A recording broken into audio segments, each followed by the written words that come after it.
അങ്ങനെ ഈശ്വര പ്രാർത്ഥനയൊക്കെ കഴിഞ്ഞ് ഓരോരുത്തർക്കും ഓരോ ക്ലാസ്സിലോട്ട് പോവാം. അവരവരുടെ ആദ്യമായിട്ട് ചെല്ലുന്നതുകൊണ്ട് നമുക്ക് മിഠായിയൊക്കെ തരും. നമ്മളതൊക്കെ ആസ്വദിച്ച് കഴിച്ചുകൊണ്ടിരിക്കും. കുറേ കുട്ടികളൊക്കെ പുതിയതായിരിക്കും, കുറേ കുട്ടികളൊക്കെ നേരത്തെ പഠിച്ചവരായിരിക്കും. നേരത്തെ പഠിച്ചവരുടെ കൂടെ പോയിരിക്കുന്നുണ്ടെങ്കിൽ നമുക്ക് കിട്ടുന്നൊരു ഹാപ്പിനെസ് അത് പറഞ്ഞറിയിക്കാൻ പറ്റത്തില്ല. പക്ഷെ പുതിയ പിള്ളേരാകുമ്പം അവർക്കെപ്പോഴും എന്താ പറയുക, ആദ്യമായിട്ട് വരുന്ന ഒരിത് മറ്റു പിള്ളേരുടെ കൂടെയും കാണും, ആ സ്കൂളിനോടും കാണും. ഞാനന്ന് ആദ്യമായിട്ട് ചെല്ലുന്ന കുട്ടിയായതുകൊണ്ട് എനിക്ക് എല്ലാവരും അപരിചിതരായിരുന്നു. ആരും അങ്ങനെ മിണ്ടാനൊന്നും ആദ്യം വന്നില്ല. പക്ഷേ ഞാൻ അങ്ങോട്ട് പോയി മിണ്ടാൻ ശ്രമിച്ചെങ്കിലും പേരൊക്കെ മാത്രം ചോദിച്ചു. വേറെ ഒന്നും പ്രത്യേകിച്ചൊന്നും ചോദിച്ചൊന്നും ഇല്ല. ഞാൻ വിചാരിച്ചു ആദ്യത്തെ ദിവസം ആയതുകൊണ്ടായിരിക്കുമെന്ന്. പിന്നെ ആദ്യം ഞങ്ങളുടെ ക്ലാസ് ടീച്ചർ വന്നു. ഞങ്ങൾക്ക് പേര് പറഞ്ഞു തന്നു. എനിക്ക് ഇന്നും ഓർമ്മയുണ്ട് ആ ടീച്ചറിനെ. അനിത എന്നായിരുന്നു പേര്. ടീച്ചർ ക്ലാസ്സിൽ വന്ന് ഞങ്ങളുടെ എല്ലാവരുടെയും പേര് ഒന്നും കൂടി ചോദിച്ചു.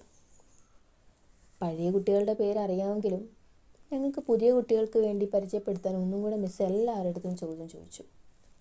ഇടയ്ക്കിടയ്ക്ക് ഞാൻ ഈ മിസ്സെന്ന് പറയുന്നത്, ഞാൻ പറഞ്ഞല്ലോ ഞാൻ കോളേജൊക്കെ കഴിഞ്ഞതുകൊണ്ട് തന്നെ പെട്ടെന്ന് എൻ്റെ വായിൽ മിസ്സെന്നൊക്കെ കയറി വരും. കാരണം ഞങ്ങൾ കോളേജിൽ പഠിച്ച സമയത്ത് ടീച്ചറിനൊന്നും വിളിക്കാൻ പറ്റില്ല, മിസ്സെന്നായിരുന്നു വിളിക്കുന്നത്. അപ്പോൾ നിങ്ങൾ വിചാരിക്കും രണ്ടും ഒന്നല്ലേ എന്ന്. ആണ്, പക്ഷേ നമ്മൾ കോളേജ് ലെവലിലൊക്കെ പോകുമ്പം ആ ഒരു ഇതങ്ങ് മാറും.